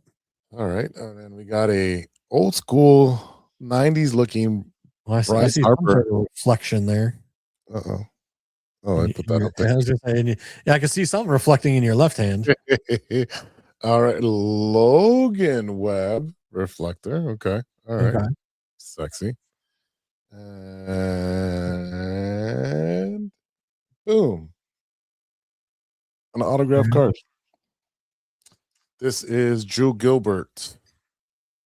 It's autograph rookie card for the Giants. Not bad. Not bad. Am I done here? No, I'm not done here. Am I done here? Noah Joe Ryan, Francisco Lindor, Mookie Betts. Oh yeah, those are the ones I did. This is what's left. Shane Smith, White Sox, Galvin Sheets on the Padres now. Another rookie card for Chad Stevens. As far as cards that would be worth anything, yes, that is it for that one pack. Not bad. I got another like 8 or 10 packs in there. Yeah. I do have some. There's like 2 packs that have these special ones. Yeah, and that's like I said, like you know, I have an uncle that actually used to own a sports memorabilia shop. Okay. I'd have to reach out and see if he still has anything left from his old sports shop, because I remember him having a signed Team USA Dream Team jersey. Oh wow. He used to have like Shaquille O'Neal signed basketballs. He like I said, he had a legit sports shop. I'd have to find out if he has anything left from that. But like I said, I remember going to his store like 2 or 3 times with my dad. Mhm. So he's not like a real family member. He's my mother's coworker's husband. Oh, okay. So he used to own a card shop. We called him Uncle Vern. And like I said, we went to his card shop every now and again. But like I said, I mean, I remember walking in one time and seeing that Dream Team jersey and being like, God, I wish I could have that. But like even back then, I think he was asking like it was like $3,000 or something. And I was like, cheap. That's well, cheaper yeah, than now it's what cheap, card- but you know, at the time you're like, as a kid, you're like, I don't have $3,000 as a kid, you know. You're like, I'll make payments. But yeah, it's one of those where like I might have to ask my mom to reach out to him and be like, hey, you got any old memorabilia left? Like anything cool? Like, Yeah, she's like, my son is a podcaster. You're on a sports podcast now, so you know he'd like to hang some cool stuff up behind him. yeah. Well, like I said, I might have to reach out and see if you know. Like I said, he may be holding on to some old stuff. You know, I don't know. He may have sold everything. Hey, we can if actually- he does, we can go take a drive down there and make a whole episode out of it. Hell yeah. But Oh, if you remember, I shared that there was a comic book store going out of business. yep. So I got one of these bad boys, Secret Wars. but it's the first issue comic book that the black symbiote suit was ever introduced in Spider-Man comics. So that you don't open was- it apparently. I was very happy to pick that up because again, it's the first time that the black symbiote suit was ever introduced in comics.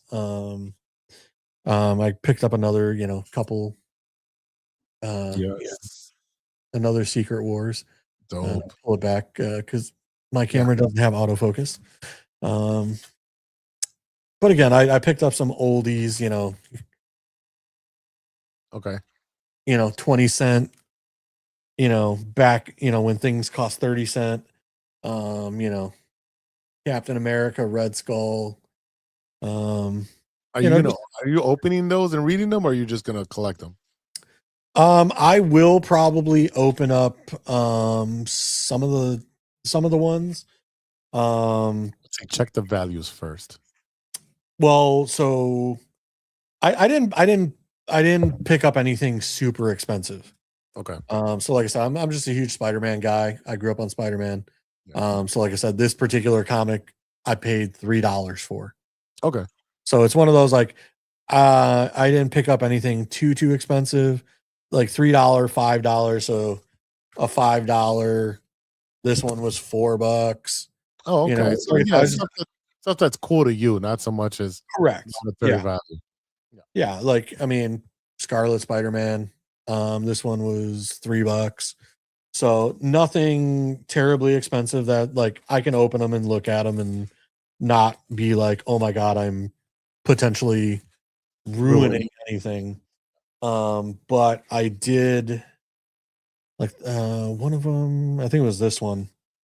It's a Amazing Spider-Man. I don't know if you can see because of my lighting. Yeah. But it's an Amazing Spider-Man. It's kind of like a magic card edition comic. I paid like $50 for that one. But like I said, the most expensive one that I bought was the Secret War Black Symbiote one. I paid $175 for that one. Yeah. You might want to not open that one. I'll still open it, but I'll be very gentle with it and just make sure there's all pages are there and everything. But like I said, my biggest thing is like I'll actually probably end up because it's not in the greatest condition. Okay.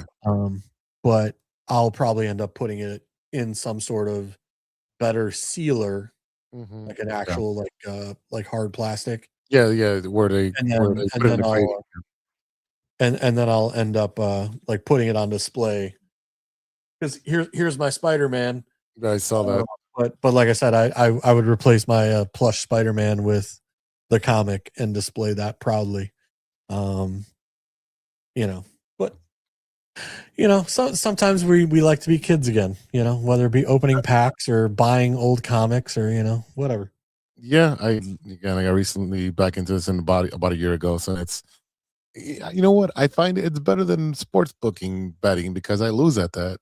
Because I always lose by a rebound or a point or whatever. I'm like, at least I get to have the fun of opening a pack. And if I find something cool. If not, I got a collection that I can just put away. It's cool. Either way, I got something out of it. And even like what did you spend on those cards? Like maybe $40, $50? No, this is the brand new Top 75 2026 Series 1. So this is the brand new series for this year. Mm-hmm. And this includes one autograph and one relic card minimum for the box. Okay, so what did you spend? $100?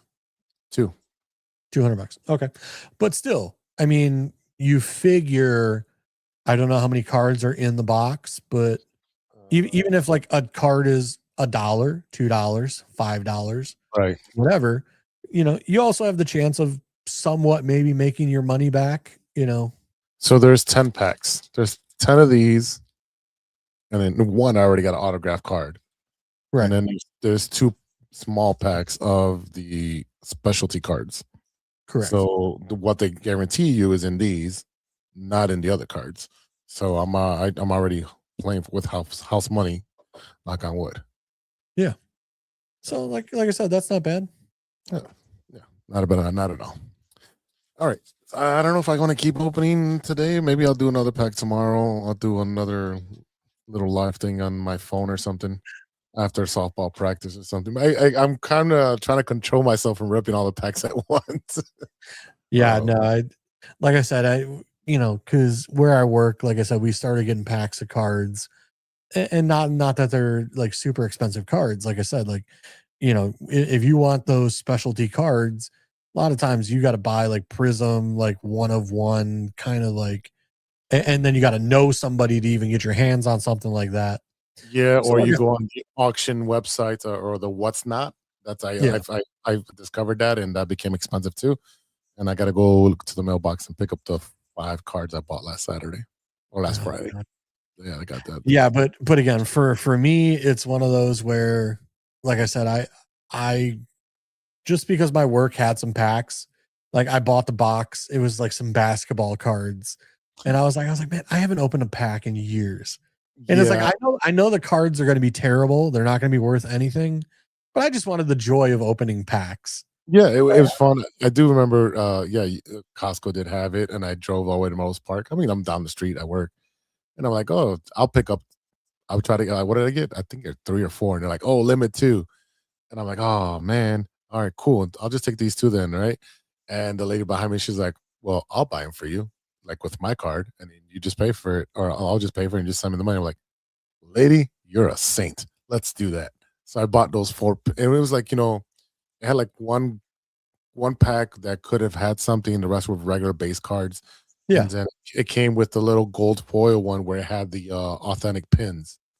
Yeah. So you can get a different player with the different pins. So again, something different. Again, felt like a kid. I'm not hurting anybody, and I got another damn hobby to support. Yeah. It's amazing what you can do when you don't have kids and a wife. Yeah. Both of us. Yeah, Hey. both of us. Hey. Yeah, yeah. I got a pretty big Batman collection in the other room too. I